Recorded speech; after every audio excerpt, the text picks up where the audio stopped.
नामदो वनसल्ली अला रसूलिल करीम मुहम्मद फ़ौज़ बिल्लाहि मिनश शैतानिर रजीम बिस्मिल्लाहिर्रहमानिर्रहीम। मेरा नाम मोहम्मद ज़ाहिद खान नज़र मॉडर्न टेक एग्रीकल्चर की तरफ से आपकी पेश खिदमत हाजिर हूँ। आज जो टॉपिक है, जिस फसल के ऊपर मैं ये वीडियो बना रहा हूँ, वो है गंदम, वीट।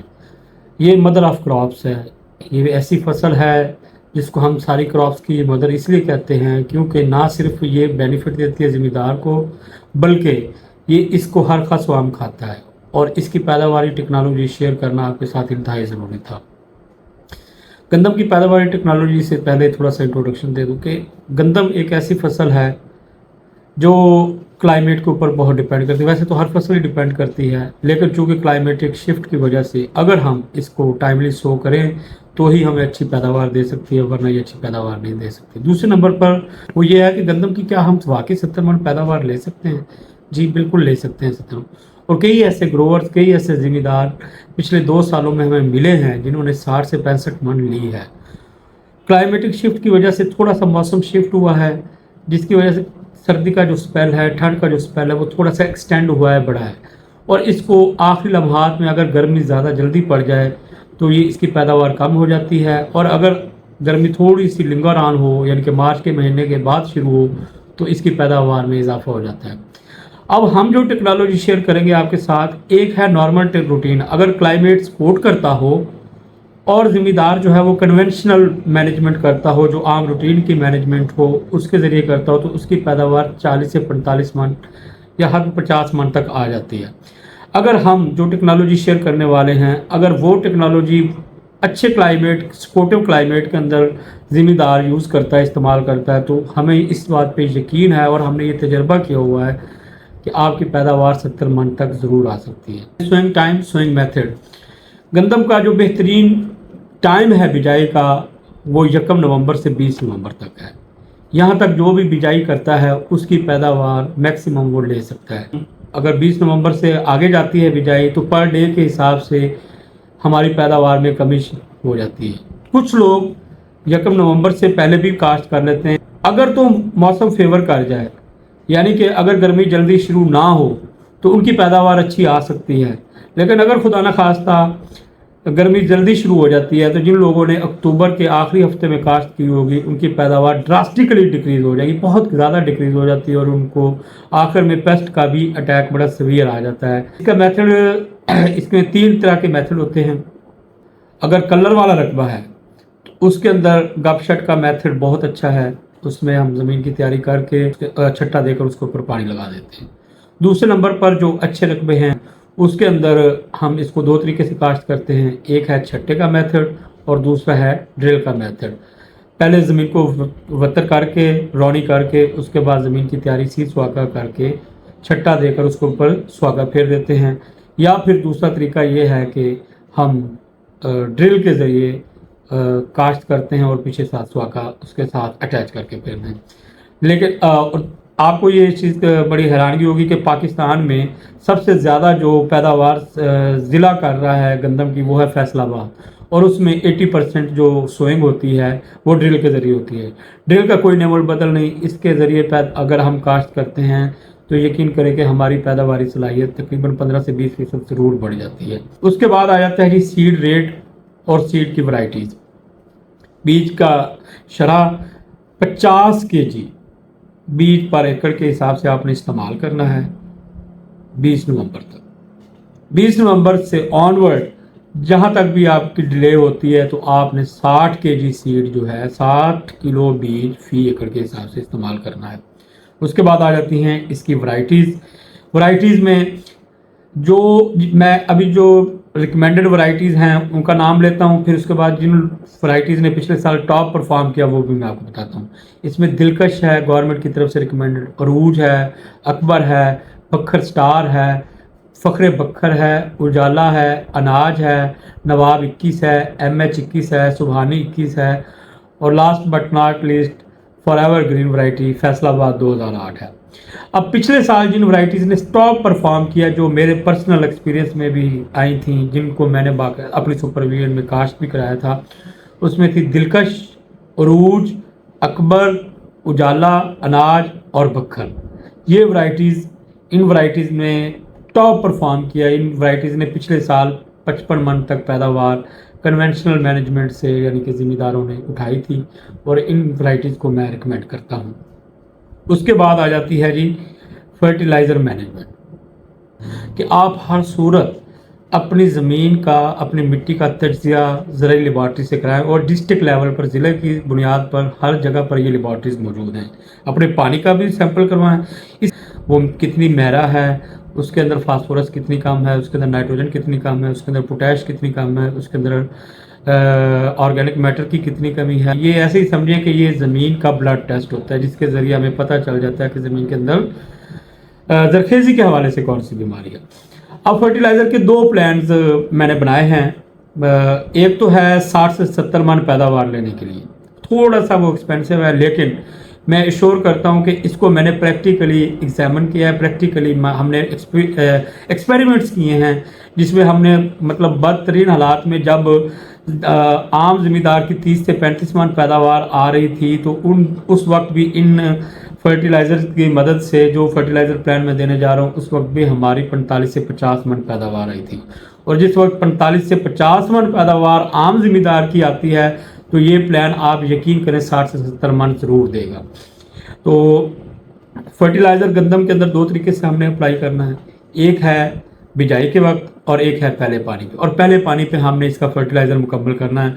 ये बिल्कुल खाम ख्याली है, कुछ लोग प्रैक्टिस करते हैं कि तीसरे पानी तक भी फर्टिलाइज़र को लेकर जाते हैं। गंदम के अंदर हमने किसी सूरत भी तीसरे पानी पे, दूसरे पानी पे नहीं लेकर जाना। उसकी वजह ये है कि गंदम की टिलरिंग जो होती है वो पहले पानी के बाद मुकम्मल हो जाती है, और मैक्सिमम फर्टिलाइज़र जो है, जो हमने अप्लाई करनी है, वो पहले पानी तक हमने अप्लाई कर देनी है। क्योंकि पहले पानी पे उसने क्राउन रूट्स जो होती हैं उसकी डेवलप होनी प्रॉपरली शुरू हो जाती है, टिलरिंग का प्रोसेस बड़ा स्पीडली शुरू हो जाता है जैसे पानी लगता है। तो जितनी फर्टिलाइज़र हम डिले करते जाएंगे, उसकी अवेलेबिलिटी तो होगी यकीनन, लेकिन वो उसकी हमारी टिलरिंग के हवाले से, हमारी फ्लैग लीफ के हवाले से, और जो हमारी मतलब उसकी प्रोडक्टिविटी के हवाले से, वो उसके फ़ायदा जो है वो कम होता जाएगा। पहले मैं प्लान शेयर करूंगा 60 से 70 मन का। उसमें हम 2 तरीके से हम इस्तेमाल कर सकते हैं खादें। DAP के 2 बैग बिजाई के वक्त, यूरिया बिजाई के वक्त 730 kg और SOP 50 kg बिजाई के वक्त। 3 combination, 50 kg SOP, 100 kg DAP, 30 kg urea. ये हमने बिजाई के वक्त जब हमने छट्टा देना है, उसके साथ ज़मीन फर्टिलाइज़र मिक्स करके बीज के साथ हमने छट्टा देकर ऊपर सी सुहागा कर देना है। और पहले पानी पे 70 kg यूरिया, 70 kg एक बैग और 20 kg यूरिया, साथ उसके 5 किलोग्राम जिंक सल्फेट या 8 किलोग्राम क्रॉप सप्लीमेंट, जिसमें जिंक, आयरन, कॉपर, बोरान होता है, वो भी 4 kg के हिसाब से आ रहा होता है। ये हमने पहले पानी पे इस्तेमाल कर लेना है। पहले पानी के बाद जब वत्तर की हालत में आएगी, तो उस वक्त NPK प्लस अमाइनो एसिड, इसका एक स्प्रे 500 ml फी एकड़ के हिसाब से, जो मैंने पहले भी बताया था, कैटलाइजर है नेचर लाइफ साइंसेज के पास, इज़ाबियान है सिंजेंटा के पास। क्योंकि पहले पानी के बाद हमारी फसल की टिलरिंग स्टार्ट हो जाती है, और इसकी जितनी ज़्यादा टिलरिंग होगी उतनी ही ज़्यादा पैदावार होगी। और ये अमाइनो एसिड और NPK का स्प्रे मैं इसलिए रिकमेंड करता हूँ क्योंकि ये फोलियर फॉर्म में भी 2 वे हम फर्टिलाइज़र अप्लाई कर रहे होंगे गंदम को। गंदम का स्पेल होता है छोटा सा, वो टिलरिंग उसकी प्रोसेस शुरू होता है पहले पानी पर, दूसरे पानी तक मुकम्मल हो जाता है तकरीबन। तो जितनी ज़्यादा हम उसको अच्छी फर्टिलाइज़र, क्वालिटी फर्टिलाइज़र अप्लाई करेंगे, उतनी ज़्यादा उसकी टिलरिंग होगी। आखिरी चीज़, हमारी ज़मीनों में नामियाती मादे की बहुत सख्त कमी है। मैंने पहले भी अर्ज़ की थी कि हमें कोशिश करनी चाहिए कि या तो हम गोबर इस्तेमाल करें, रूडी फार्म यार्ड मैन्योर, 5 से 6 ट्राली पर एकड़ के हिसाब से सालाना। अगर हम वो इस्तेमाल नहीं करते तो कम से कम साल में 1 दफ़ा जंतल बीज कर उसको क्रश करें। अगर वो भी नहीं करते तो हमें ऑर्गेनिक मैटर 100 kg के हिसाब से 25%, काफ़ी कंपनीज इसको कर रही हैं मार्केट, जिसमें नेचर लाइफ साइंसेज का साइफोर्गा है, ये 50 kg 25% के हिसाब से होता है। इसमें ये भी 100 kg जो है, ये हम बिजाई के वक्त इसमें इस्तेमाल करेंगे बीज के साथ बेसल डोज के तौर पर। यह भी आपको खर्चा थोड़ा सा ज़्यादा लग रहा होगा, थोड़ा सा है भी ज़्यादा, इसमें कोई दो राय। हम आम रूटीन में रह रहे हैं 40 से 50 मन, अगर हम 60 से 70 मन, ये मैं टेक्नोलॉजी शेयर कर रहा हूँ 60 से 70 मन की, ये आप ऐसा समझे 20 से 30 मन की पैदावार इजाफी का प्लान शेयर कर रहा हूँ। और मैं मतलब ये मैं इंश्योर नहीं करता, ये आपको गारंटी नहीं दे रहा, लेकिन मुझे यकीन करें कि ये मैंने एक्सपेरिमेंट किया हुआ और इसकी वजह से हमारी इतनी पैदावार में इजाफा लाजमी तौर पर होता है। इसलिए आप एक दफ़ा, मैं ये नहीं कहता कि आप पूरे फील्ड के ऊपर इस तरीके से एक्सपेरिमेंट करें, कम से कम आप 1%, 2%, 2 से 3 एकड़ पे तो इतना एक्सपेरिमेंट कर सकते हैं। आपने ये एक्सपेरिमेंट ज़रूर करना है, उसके बाद आपने उसका कंपैरिजन करना है, मुवाजना करना है दूसरे फील्ड के साथ। अगर आपको पैदावार में फिनोमिनल इजाफा होता है तो आप ये अप्लाई करें। दूसरा तरीका है कि अगर हम फर्ज कर लें हमारी ज़मीन जो है वो कौड़ी है, कड़वी है, यानी कि कलर वाली है, तो तब हमें DAP की जगह नाइट्रोफास, थोड़ी तेज़ाबी खाद है, बहुत ज़बरदस्त है, हम वो भी इस्तेमाल कर सकते हैं। उसका जो तरीक़ाकार है उसमें 200 kg नाइट्रोफास, 4 बैग नाइट्रोफास के हमने बिजाई के वक्त इस्तेमाल करने हैं, 2 बैग DAP की जगह पर, और यूरिया इसके अंदर हमने 40 kg पर एकड़ सोइंग के टाइम इस्तेमाल करनी है, और पहले पानी पे 50 kg इस्तेमाल करनी है। तकरीबन 40 kg सोइंग के टाइम इस्तेमाल करनी है और 50 kg पहले पानी पे इस्तेमाल करनी है। बाकी as it is SOP 50 kg, zinc sulphate 5 kilogram, organic matter 100 kg और 2 स्प्रे अमन के अंदर। अगर हम फ़र्ज़ कर लें 40 से 50 मन पैदावार लेना चाहते हैं और हमारे पास बजट की कमी है, तो उसके लिए मेरी तरफ से जो रिकमेंडेड है डोज वो है DAP 50 kg बिजाई के वक्त, और यूरिया साथ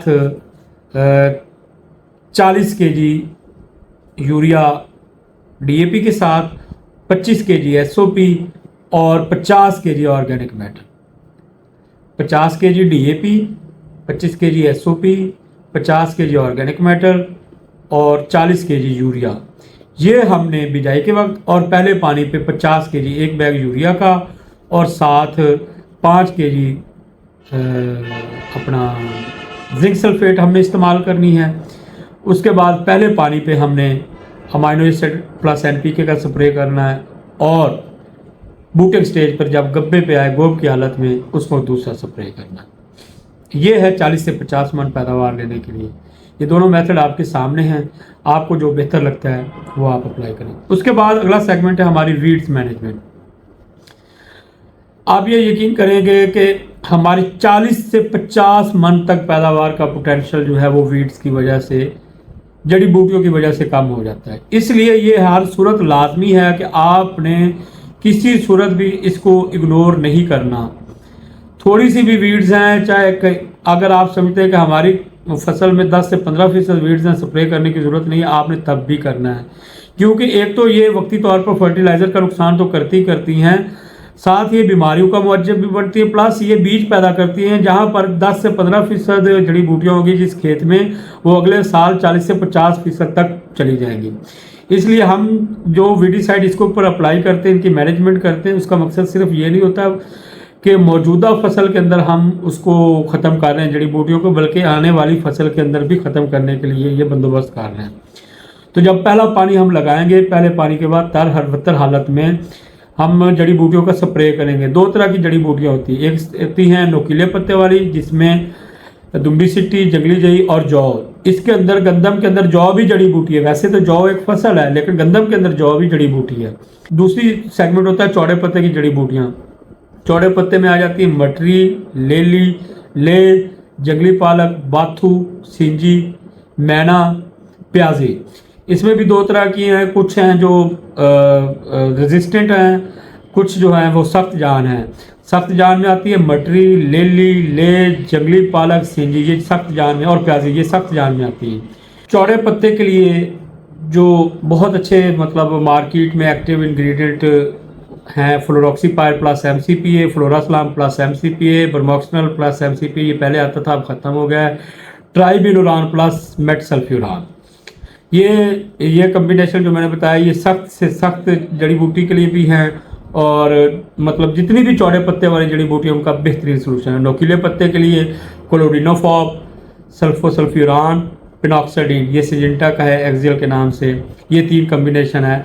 अगर आपके खेत में सिर्फ नुकीले पत्ते वाली हैं यानी कि दुम्बी सिट्टी और जंगली जई है तो फिर आप सिर्फ ये करें क्लोरिनोफॉस सल्फोसल्फिरान पिनॉक्साडीन।